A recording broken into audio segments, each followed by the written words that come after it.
माजी के डिक्टेटर्स के अदवार में भी जुल्म व सतम की तारीख रकम की गई, मगर आसिम मुनीर ने हर हद उबूर कर ली। बिस्मिल्लाहिर्रहमानिर्रहीम, इय्याका नअबुदु व इय्याका नस्तईन।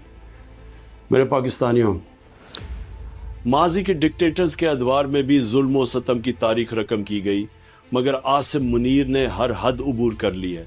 2 साल में पाकिस्तान में सिविलियंस के कत्ले आम के 4 बड़े वाक़यात हो चुके हैं, जिनमें पहला 9 मई, दूसरा 26 नवंबर, तीसरा आज़ाद कश्मीर और चौथा मुरिद के कत्ले आम है। अपनी ही अवाम पर ऐसा जुल्म किसी भी महज़ब मुआशरे में नहीं होता। सबसे ज़्यादा बाइस तकलीफ बात यह है कि इन तमाम वाक़यात में कोई बैरूनी दुश्मन नहीं, बल्कि अपनी ही पुलिस, रेंजर्स और पैरा मिलिट्री फोर्सेस के हाथों अपने ही हमवतन को बेदर्दी से शहीद किया गया है, जो सोशल मीडिया पर गर्दिश करने वाली वीडियोस से साबित है। मुझे इस बात की भी बहुत तकलीफ और अफसोस है कि कत्ले आम के जितने भी वाक़यात हुए, न तो उन पर कोई जुडिशल कमीशन बना, न कोई इंक्वायरी हुई और न जिम्मेदारान को सजा सुनाई गई।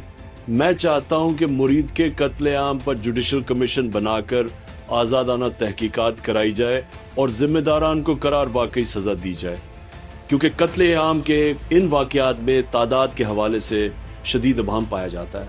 जैसा कि मुरिद की वाक़या में सरकारी मालूमात के मुताबिक 4 मुजाहिरीन जान से गए, जबकि मुतासिरा फरीक के मुताबिक हकीकी तादाद 400 से 600 तक है। कत्ल आम की जुडिशल इंक्वायरी में ज़िले शाह के कत्ल में मुलव्विस आईजी पंजाब उस्मान अनवर समेत आईजी इस्लामाबाद नासिर रिजवी को ज़रूर शामिल तहकीकात किया जाए, क्योंकि कत्ले आम के इन वाक़यात में ये भी हिस्सेदार है। मैं ताकीद करता हूँ कि खैबर पख्तूनख्वा में हमारे कारकुनान और आवाम बाद अज़ नमाज जुम्मा मुरीद के कत्ले आम के खिलाफ एहतिजाजन निकले। ये किसी एक सियासी जमात नहीं, बल्कि तमाम पाकिस्तानियों का फ़र्ज़ है कि वो इस बर्बरियत के खिलाफ आवाज़ उठाएं और जुडिशल कमीशन के क़याम का मुतालबा करें। अगर इस जुल्म और बर्बरियत का रास्ता ना रोका गया तो बारी बारी सब इसकी जद में आएंगे। पाकिस्तान और अफगानिस्तान के दरमियान बढ़ती हुई कशीदगी बाइस तशवीश है। 2 मुस्लिम हमसाया ममालिक के दरमियान लड़ाई किसी के भी मफाद में नहीं है। दोनों मुल्कों के दरमियान तनाज़ात को लड़ाई की बजाय मुज़ाकरात के जरिए हल करना बेहतर है। जिस तरह यहाँ 3 नस्लों से मुकीम अफगान पनाह गजीनों को दहाइयों की मेहमान नवाजी के बाद धक्के देकर मुल्क बदर किया गया है, वो भी अफसोसनाक है। अफगानिस्तान हमारा मुस्लिम हमसाया मुल्क है। दहशत गर्दी से मुताल्लिक मामलात बातचीत से हल किए जाए। तारीख से साबित है कि डिक्टेटर्स कभी भी अमन नहीं ला सकते, क्योंकि मिलिट्री डिक्टेटर्स को मिलिट्री सोल्यूशन के अलावा कोई हल नजर नहीं आता। याह्या खान समेत तमाम डिक्टेटर्स की मिसालें हमारे सामने हैं। ये मामला सियासतदान मामला फहमी से हल करते हैं। अगर इनसे नहीं होता तो मुझे पे रोल पर रिहा किया जाए, ताकि देरपा अमन के क़याम और अफगानिस्तान से तनाज़े के हल के लिए मैं अपना किरदार अदा करूँ।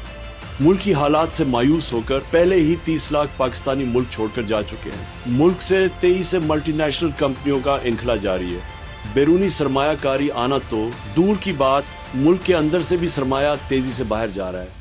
जब तक मुल्क में अमन नहीं होगा, सियासी इस्तेहकाम नहीं आ सकता, और सियासी इस्तेहकाम की अदम मौजूदगी में माशी इस्तेहकाम मुमकिन नहीं। मुल्क में ला कानूनियत का ये आलम है कि हम अपने मुल्क में रहते हुए भी गैर महफूज हैं। किसी को ये नहीं मालूम कि कौन कब सड़क पर मारा जाए या उठा लिया जाए।